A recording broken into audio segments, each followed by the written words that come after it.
জনসাধাৰণৰ ওচৰলৈ আহিছে। জগন্নাথ প্ৰভু জনসাধাৰণৰ প্ৰভু বুলি চবে জানে। জগন্নাথ প্ৰভু নিজৰ ভাতৃ আৰু ভগ্নীৰ সৈতে মাহীৰ ঘৰৰ পৰা আজি নিজৰ স্থানলৈ গৈছে। এটা এটা শুভ দিন। লাখ লাখ জনতাই, কোটি জনতাই ইয়াৰ লগত জড়িত হৈছে। মই সকলোৱে কৃপা কামনা কৰিছোঁ। আচলতে আধ্যাত্মিকতাৰ যাত্ৰা আৰু সমাজখনক সকলো লোকক একত্ৰিত কৰি ভক্তি মাৰ্গৰ দৰ্শনেৰে সমাজখনক আগুৱাই লৈ যোৱাৰ এক প্ৰচেষ্টা। পুৰীত এই ৰথযাত্ৰা হয়, আজি অসমতো এই ৰথযাত্ৰা হৈছে, গোলাঘাটত তৃতীয়বাৰৰ বাবে ৰথযাত্ৰা অনুষ্ঠিত হৈছে আৰু হাজাৰ হাজাৰ লোকে এই যাত্ৰাত অংশগ্ৰহণ কৰিছে। তাৰ উদ্দেশ্য এটাই যে আমাৰ পুৰণা শক্তিশালী যি আমাৰ আধ্যাত্মিকতা, ভাৰতবৰ্ষৰ যি আমাৰ সনাতনী ধৰ্ম সংস্কৃতি, তাক একত্ৰিত সমাজখনক একত্ৰিত কৰি সেই সংস্কৃতিক আমি আগবঢ়াই লৈ যোৱা আৰু মানুহৰ মাজত আচলতে বিশ্বাসৰ ভাৱ, আস্থাৰ ভাৱ জগাই তোলা, এয়াই হৈছে ৰথযাত্ৰাৰ উদ্দেশ্য। মই সকলোকে শুভকামনা জ্ঞাপন কৰিছোঁ, যাতে এই যাত্ৰাই আমাৰ আধ্যাত্মিকতাৰ সমাজখনক অধিক শক্তিশালী কৰি সমাজখনক একত্ৰিত কৰি থাকে, তাকে কামনা কৰিছোঁ। গোলাঘাটত শ্ৰী শ্ৰী জগন্নাথ ৰথযাত্ৰা আজি আৰম্ভ হৈছে সম্পূৰ্ণ ৰীতি নীতি পৰম্পৰাৰ মাজেৰে। আৰু আজি এই জগন্নাথ ৰথযাত্ৰা ইতিমধ্যে শুভ উদ্বোধন হৈ আমি ইতিমধ্যে এই ৰথযাত্ৰা শুভাৰম্ভ কৰিছোঁ। আমাৰ লগত ঢেকিয়াল মাহাৰৰ সত্ৰৰ সত্ৰাধিকাৰ শ্ৰী শ্ৰী গণেশ গোস্বামী ডাঙৰীয়া, তেখেতে ইতিমধ্যে আমাৰ এই ৰথযাত্ৰা আজি শুভ উদ্বোধন কৰিলে। তাৰপিছতে মন্ত্ৰী অজন্তা নেওগে উপস্থিত হ'ল, সাংসদ কামাখ্যা প্ৰসাদ তাছা উপস্থিত হ'ল আৰু গোলাঘাটৰ জিলা উপায়ুক্তকে ধৰি বিভিন্ন গণ্যমান্য ব্যক্তি, গোলাঘাটবাসী ৰাইজ সকলোৱে মিলি আমি তৃতীয়বাৰৰ আজি ৰথযাত্ৰা, এই ৰথযাত্ৰাৰ শুভাৰম্ভণি কৰিছোঁ।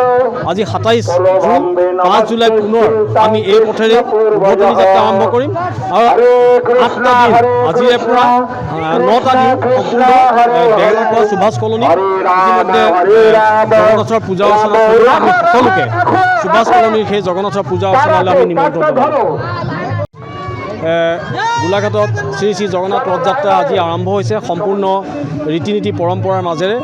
আৰু আজি এই জগন্নাথ ৰথযাত্ৰা ইতিমধ্যে শুভ উদ্বোধন হৈ আমি ইতিমধ্যে এই ৰথযাত্ৰা শুভাৰম্ভ কৰিছোঁ। আমাৰ লগত ঢেকিয়াল মাহাৰৰ সত্ৰৰ সত্ৰাধিকাৰ শ্ৰী শ্ৰী গণেশ গোস্বামী ডাঙৰীয়া, তেখেতে ইতিমধ্যে আমাৰ এই ৰথযাত্ৰা আজি শুভ উদ্বোধন কৰিলে।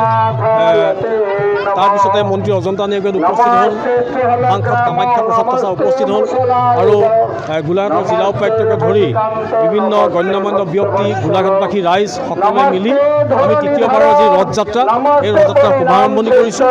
আজি 27 জুন, 5 জুলাই পুনৰ আমি এই পথেৰে উভতনি যাত্ৰা আৰম্ভ কৰিম আৰু 8টা দিন আজিৰে পৰা 9টা দিন সম্পূৰ্ণ বেগেলাখোৱা সুভাষ কলনী ইতিমধ্যে জগন্নাথৰ পূজা অৰ্চনা কৰি আমি সকলোকে সুভাষ কলনীৰ সেই জগন্নাথৰ পূজা অৰ্চনালৈ আমি নিমন্ত্ৰণ জনাওঁ। আন্তৰিকতাৰে স্বাগতম জনাইছোঁ অসম চৰকাৰৰ সন্মানীয় বিত্ত সমাজ কল্যাণ মন্ত্ৰী, গোলাঘাট সমষ্টিৰ এগৰাকী জনপ্ৰিয় বিধায়িকা, উন্নয়নৰ ধ্বজাবাহক শ্ৰদ্ধাৰ অজন্তা নেওগ ডাঙৰীয়ানী আজি তৃতীয় বাৰ্ষিক শ্ৰী শ্ৰী জগন্নাথ ৰথযাত্ৰা কাৰ্যসূচীত অংশগ্ৰহণ কৰাৰ বাবে তেখেতলৈ আমি যাচিছোঁ আন্তৰিকতা, শ্ৰদ্ধা আৰু কৃতজ্ঞতা।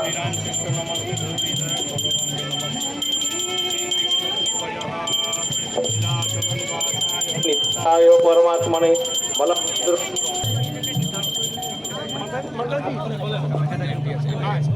আমি আমন্ত্ৰণ জনাইছোঁ যিজনা কামাখ্যা প্ৰসাদ তাছা ডাঙৰীয়া আমাৰ এই ৰথযাত্ৰা কাৰ্যসূচীত তেখেতেও মাংগলিক বিধিৰ আৰু কৃতজ্ঞতা।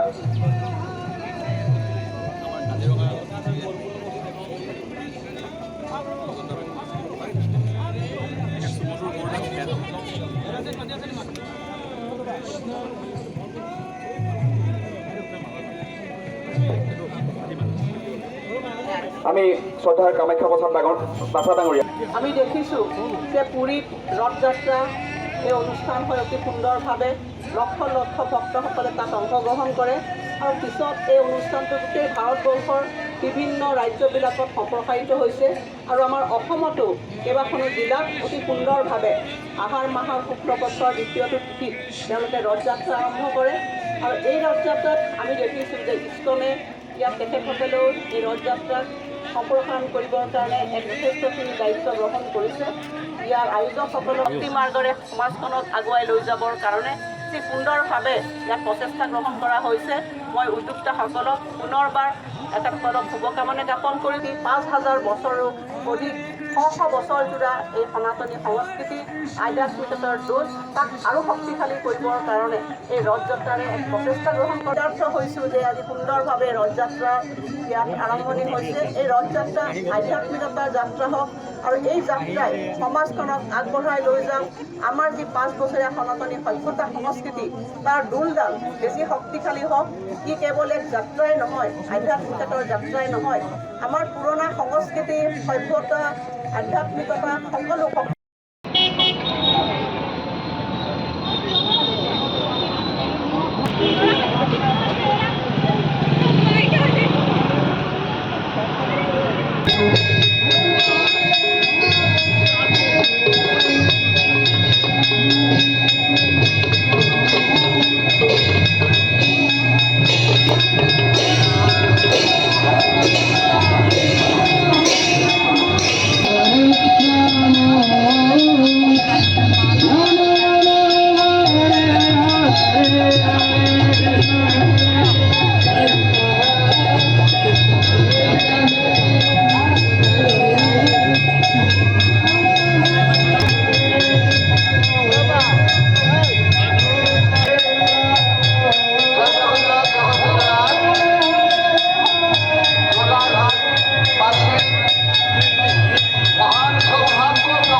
অন্যতম বিভাগ শ্রী হরে কৃষ্ণ নামাত্ম ব্যবস্থাপনায় এবং গোলাঘাটবাসীর প্রার্থনায় সহযোগিতায় সকলকে আমন্ত্রণ জানাচ্ছি। গোলাঘাটবাসী সকালে আপনারা এগিয়ে আসুন, জগন্নাথকে দর্শন করুন।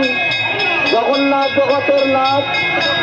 লাহে লাহে যাবো, আলপনা আছে, লাহে লাহে জগন্নাথ দর্শন করবো। আলপনা সকলে দেরি যাবো, আস্তে আস্তে জগন্নাথ দর্শন করবো। দুজন আলপনা করেছে জগন্নাথের কাছে ঘোষণা করেছি, তো খুব ভাগ্যবান। জগন্নাথের সেবা মনে করিলে জগন্নাথ খুশি হই, সেটা গ্রহণ করিব। আস্তে আস্তে লাহে লাহে আস্তে দাঁড়াবো, দাঁড়াবো, এখানে দাঁড়াবো, আরতি হবে, দাঁড়াবে, আরতি হবে। সকলে হাত তুলুন, তো সবাই হাত তুলুন, বলুন হরে কৃষ্ণ হরে কৃষ্ণ কৃষ্ণ। কৃপা করার জন্য এসেছেন, সকলে হাত জোর করুন, সকলে জগন্নাথের কাছে প্রার্থনা করুন, বলুন নীলাচল নিবাসায় নিত্যায় পরমাত্মা কৃষ্ণ কৃষ্ণ হরে হরে হরে রাম রাম রাম হরে হরে। সকল জগৎবাসীকে জগন্নাথ কৃপা করার জন্য তিনি সুন্দরাচলে থাকবেন, সেটা অভিন্ন বৃন্দাবন ধাম। বিভিন্ন কথাকারকরা আসবেন, কথা বলবেন এবং প্রত্যেক দিনে রাজভোগ আরতি, সন্ধ্যা আরতি, গৌর আরতি লাইট অফ করো এখন, পরে যখন জ্বালা অন্ধকার হবে তখন জ্বালাবে। সুভাষ পল্লীতে সেই ক্লাবের ময়দানে, তো আপনারা সকলে আসবেন। সেখানে বহু রকমের জগন্নাথ গোপনা বাদিবে তোমায় বিষয় তরঙ্গ পুনরপিছে তুমি পাবে মোর সঙ্গ। কি করে ভগবানের আরাধনা করতে হয়, কি করে তপস্যা করতে হয়, তিনি বহু শ্লোকের মাধ্যমে ভগবানেরই শরণাগত হতে বলেছেন। তস্মাৎ সর্বেষু কালেষু মা মনুষ্যর যুদ্ধ চ। যিকোনো খবৰৰ বাবে যোগাযোগ কৰক 7099017330 লগতে 7099017110 নম্বৰত।